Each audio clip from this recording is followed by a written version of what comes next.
जहां एक तरफ कनाडा के संसद में अब हिंदू सांसद ने जमकर सुनाया संसद को, तो वहीं दूसरी तरफ पाकिस्तान भारत से रिश्ते सुधारना चाहता है। इस पर अमेरिका ने क्या बोला है? जियोपॉलिटिक्स में बहुत कुछ चल रहा है, हमेशा की तरह जानने को मिलेगा बहुत कुछ। आइए जानते हैं इन खबरों को विस्तार से। कनाडा खालिस्तान समर्थक का रक्षक बना बैठा है। भारत और कनाडा के बीच कई बार यही विवाद का कारण बनता है। मंगलवार को कनाडा की संसद में हरदीप सिंह निज्जर की मौत के 1 साल होने पर मौन रखा गया और इसके बाद कनाडा के एक सांसद ने 1985 में एयर इंडिया की फ्लाइट 182 में हुए धमाके की याद दिलाई। कनाडा में भारतीय मूल के सांसद चंद्रा आर्य ने संसद में खड़े होकर जमकर कोसा। उन्होंने याद दिलाते हुए कहा कि 23 जून को भारतीय विमान को हवा में उड़ा दिया गया था। इसके जिम्मेदार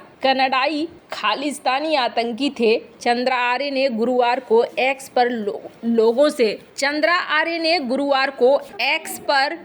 से 1985 एयर इंडिया बम विस्फोट के पीड़ितों के याद में एक समारोह में शामिल होने की अपील की। विमान पर हमले की ये 39वीं बरसी है। इसे आतंकवाद के पीड़ितों के लिए राष्ट्रीय स्मरण दिवस के रूप में मनाया जाता है। 23 जून 2024 को इस मेमोरियल सर्विस का आयोजन किया गया है, जिसमें उन्होंने लोगों को आने को कहा है। ये आयोजन राजधानी ओटावा में डॉव झील के पास और ओंटारियो में क्वींस पार्क साउथ लॉन में स्मारक स्थल पर 12 बजे आयोजित की जाएगी। संसद में उन्होंने खालिस्तान समर्थकों की ओर से हिंसा को बढ़ावा देने का जिक्र किया। उन्होंने कहा कि 23 जून आतंकवाद के पीड़ितों के लिए एक स्मृति दिवस है। 39 साल पहले इसी दिन एयर इंडिया फ्लाइट 182 कनाडाई खालिस्तानी चरमपंथियों की ओर से लगाए गए बम से हवा में ही उड़ गई थी। उन्होंने आगे याद दिलाते हुए कहा कि विमान में सवार सभी 329 यात्री और चालक दल की मौत हो गई थी। कनाडा के इतिहास में ये सबसे बड़ी हमला मानी जाती है।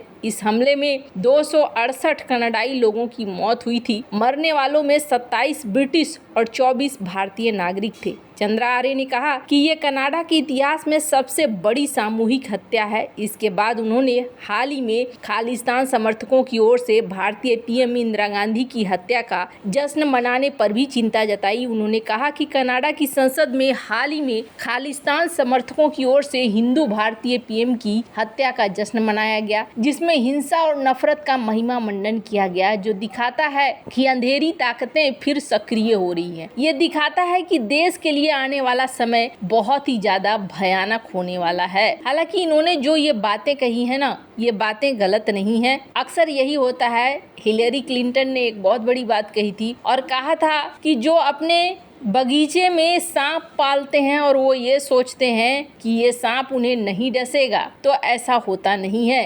सांप डसता है और सबसे पहले उसी को डसता है। तो ऐसा ही कहीं ना हो कि कनाडा में इन गतिविधियों को फूलने के लिए दिया जा रहा है, फलने के लिए दिया जा रहा है। एक दिन ये कनाडा के लिए ही सबसे ज्यादा विनाशक न साबित हो जाए। ठीक वैसे ही जैसे पाकिस्तान में एक समय था कि बहुत ज्यादा फलने फूलने को दिया गया और अभी सीन ऐसा हो गया है कि पाकिस्तान खुद उस भंवर में ऐसा फंस गया है कि निकलने के लिए कभी वो इससे मदद मांगता है और कभी वो उससे मदद मांगता है। खैर, जहां एक तरफ ये सब कुछ चल रहा है तो वहीं दूसरी तरफ क्या अमेरिका के जरिए पाकिस्तान भारत पर दबाव डलवाना चाहता है कि हम बातचीत करें, भारत के ऊपर प्रेशर बनाना चाहता है। अमेरिका ने कहा है कि वो भारत और पाकिस्तान के बीच सीधी बातचीत चाहता है। अमेरिकी विदेश विभाग के प्रवक्ता मैथ्यू मिलर ने गुरुवार को कहा कि हम चाहते हैं कि भारत और पाकिस्तान के बीच बातचीत का स्कोप, पेस, कैरेक्टर उनकी ही शर्तों पर हो, हमारे हिसाब से नहीं। विदेश विभाग के प्रवक्ता ने कहा कि अमेरिका दोनों देशों के साथ अपने संबंधों को महत्व देता है।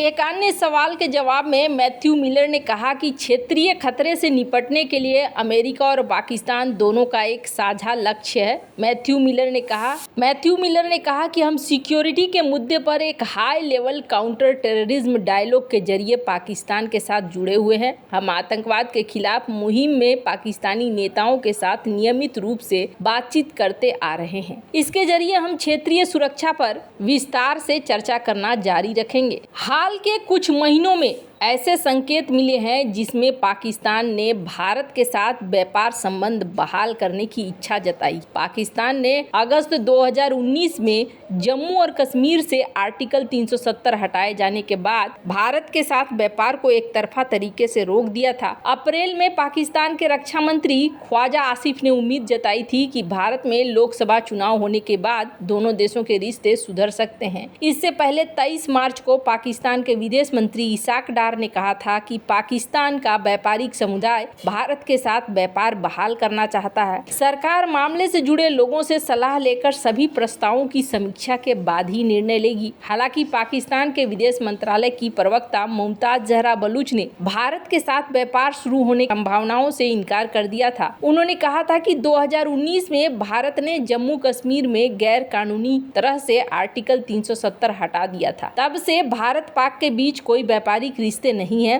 और पाकिस्तान आज भी इस रुख पर कायम है। फरवरी 2024 में भारत सरकार ने कहा था कि पाकिस्तान के साथ थोड़ा व्यापार अब भी हो रहा है, ये समुद्री रास्ते से हो रहा है। पड़ोसी देश ने सिर्फ जमीनी सीमा के जरिए होने वाले इंपोर्ट एक्सपोर्ट को एक तरफा तरीके से रोका था। कॉमर्स एंड इंडस्ट्री की राज्य मंत्री अनुप्रिया पटेल ने लोकसभा में कहा था कि पहले अटारी वाघा बॉर्डर कराची बंदरगाह के जरिए व्यापार होता था, अब जमीनी रास्ते से व्यापार नहीं हो रहा है, लेकिन कुछ व्यापार समुद्र और हवाई मार्ग से हो रहा है। उन्होंने ये भी कहा था कि पाकिस्तान अन्य एशियाई देशों के जरिए भारत का सामान भी खरीद रहा है। भारत की केंद्र सरकार ने 5 अगस्त 2019 को जम्मू कश्मीर से आर्टिकल 370 हटाया था। इस आर्टिकल के तहत जम्मू कश्मीर को विशेष दर्जा दिया गया था। इसे खत्म करने के बाद भारत और पाकिस्तान के बीच संबंध बेहद खराब हो गए। उस वक्त पाकिस्तान के प्रधानमंत्री इमरान खान थे। उन्होंने कहा था कि जब तक जम्मू कश्मीर में अनुच्छेद 370 बहाल नहीं किया जाएगा तब तक भारत से कोई बातचीत नहीं होगी। इधर भारत ने भी कहा था कि जब तक आतंकियों पर कार्रवाई नहीं की जाती है तब तक बातचीत का कोई सवाल नहीं है।